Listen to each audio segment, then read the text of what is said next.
Karaninan beko menindong kokosininan Undunong langit sabitu ambles lo Manjing manin kawakas poro Saiki hukumnya kau sing mati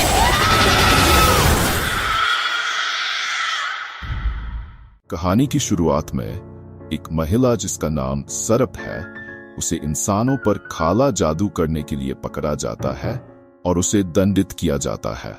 राजकीय प्रमुख उसे उसके पापों के लिए मृत्युदंड की सजा सुनाते हैं। सरप दावा करती है कि वह केवल लोगों की मदद करने की कोशिश कर रही थी, लेकिन गांव वाले उस पर विश्वास नहीं करते और उसे पत्थरों से मारने लगते हैं। राजकीय प्रमुख उसे अपने पीड़ितों से माफी मांगने और भगवान से पश्चाताप करने के लिए कहते हैं, जिस पर सर्प जवाब देती है कि जब दुख और भूख ने उनके जीवन को घेर लिया था तब उसने उन्हें भोजन और संपत्ति दी थी। वह उसे याद दिलाती है कि वह बंजर और बेकार था, लेकिन उसने उसे संतान दी।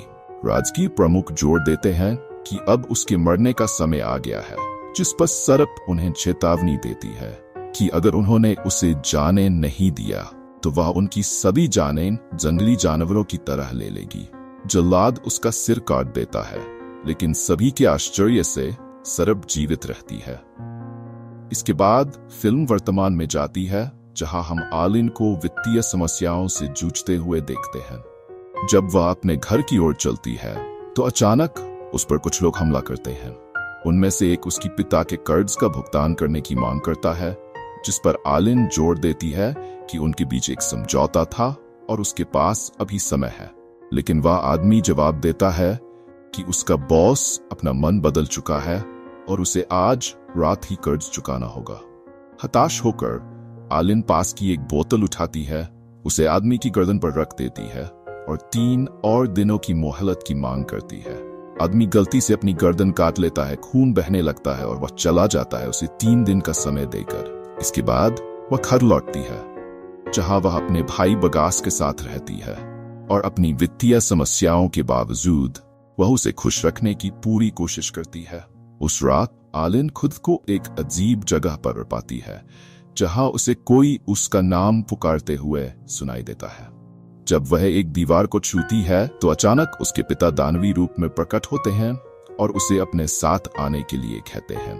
वह उसे बताते हैं कि वह और उसकी माँ उसकी वजह से मरे थे और वह उसे यातनाएं देते रहेंगे।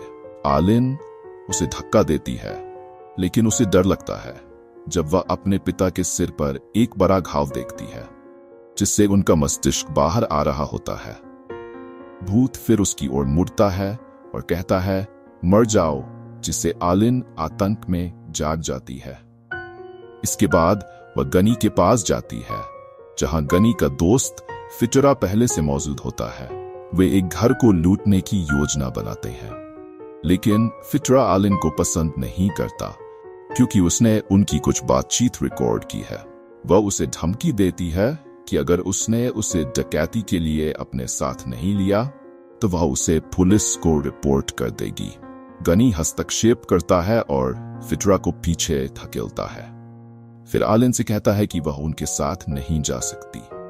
आलिन अपने फोन से एक रिकॉर्डिंग चलाती है, जिसमें फिटरा और गनी किसी के घर को लूटने की योजना बना रहे हैं, क्योंकि उन्हें अपने दोस्त जिया की हार्ट सर्जरी के लिए पैसे चाहिए। रिकॉर्डिंग में गनी ये भी कहता है कि फिटरा ने एक लड़की को गर्भवती किया है, चाहता है कि वह गर्भपात कराए और उसे हर महीने कुछ पैसे भेजता है।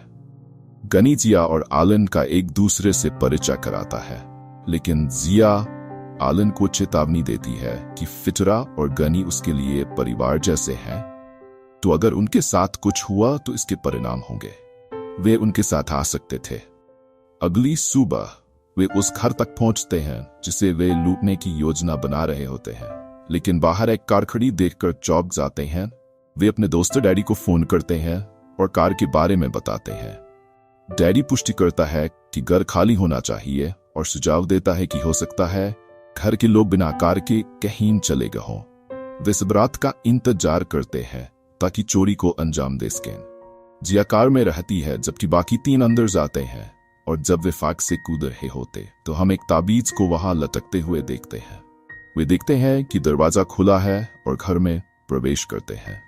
फित्रा गानी से कहता है कि वह आलिन के साथ पहली मंजिल पर जाए, जबकि वह खुद ऊपर जाता है। वे 30 मिनट में वापस मिलने की सहमति बनाते हैं। गानी आलिन को निर्देश देता है कि केवल बड़ी मात्रा में कीमती चीजें ही ले, ताकि चोरी का जल्दी पता न चल सके। वे दोनों अलग अलग कमरों में जाते हैं और गानी एक अलमारी में कुछ नकदी पाता है।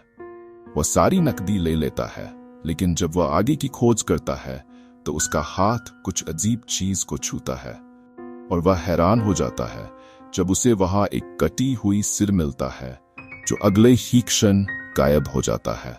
इस बीच आलिन को बागास घर में दिखता है और वह उसका पीछा करती है।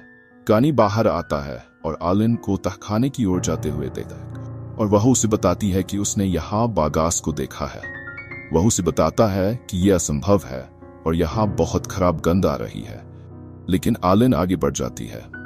दूसरी ओर फित्रा तब चौंक जाता है जब वह आईने में अपने प्रतिबिंब को अपने से अलग तरह से व्यवहार करते हुए देखता है। फिर उसका प्रतिबिंब अपने पेट से एक बच्चा खींचने लगता है जो उसे डरा देता है, लेकिन अगले ही पल वह डरावनी दृश्य गायब हो जाता है। इस बीच गानी और आलिन एक कमरे में मृत शरीरों की खोज करते हैं। उनमें से वे एक लड़की को देखते हैं जो अभी भी जीवित है और मदद मांग रही है। जब गानी उसकी मदद करने के लिए आगे बढ़ता है तो कीलें उसकी हाथों और पैरों में चुभ जाती है। वह जिया को फोन करता है और उसे कार तैयार करने का निर्देश देता है। आलिन गानी से कहती है कि वे उस लड़की को नहीं जानते, लेकिन वह जोर देता है कि उसे उनकी मदद की जरूरत है। वह लड़की से पूछता है कि उसके साथ ये कैसे हुआ और वह कौन है। लड़की बताती है कि वे उसे बलि देना चाहते थे, और जब वह पूछता है कि वे कौन है तो वह कहती है कि उसे नहीं पता। गानी उसके हाथों से रस्सी खोलने की कोशिश करता है, लेकिन उसके हाथ जलने लगते हैं। ये देख आलिन एक कुल्हाड़ी उठाती है और लड़की के हाथों और पैरों से बंधी रस्सियों को काट देती है। इसके बाद जैसे ही वे लड़की को वहां से बाहर ले जाते हैं, हम देखते हैं कि कमरे में एक और आदमी भी जिंदा है। वे फित्रा को बाहर पाते हैं और जब आलिन दरवाजा खोलती है तो वे चौंक जाते हैं जब देखते हैं कि बाहर का रास्ता दीवार से बंद है। फित्रंत दूसरा दरवाजा खोलने की कोशिश करता है, लेकिन वह रास्ता भी दीवार से बंद है। फित्रा इससे गुस्सा हो जाता है और एक गैस सिलेंडर से दीवार को उड़ाने की कोशिश करता है, जिससे एक बड़ा धमाका होता है। हालांकि जब वे जांचते हैं तो पाते हैं कि दीवार पर कोई खरोंच भी नहीं आई है। वह आलिन को उनकी स्थिति के लिए दोषी ठहराता है, लेकिन गानी कहता है कि दोष देना समस्या का समाधान नहीं है और उन्हें एक रास्ता खोजना होगा। जैसे ही वह उठने की कोशिश करता है, लड़की उसे वहां रुकने के लिए कहती है और फिर बेहोश हो जाती है। वे निर्णय लेते हैं कि आलिन और फित्रा एक रास्ता खोजने जाएंगे, और जाने से पहले फित्रा गानी को उसकी सुरक्षा के लिए एक चाकू सौंपता है। फित्रा और आलिन एक कमरे में जाते हैं और दीवार पर लड़की और उसके परिवार की एक तस्वीर पाते हैं, और सामने वाली दीवार पर फित्रा एक परिवार का पेड़ देखती है।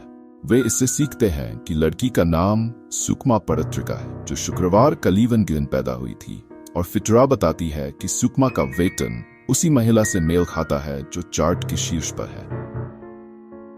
इस बीच गनी देखता है कि सुकमा कुछ फुसफुसा रही है, और जैसे ही वह ध्यान से सुनने के लिए करीब आता है, वह जाग जाती है और उसकी आंखें दानवी हो जाती हैं।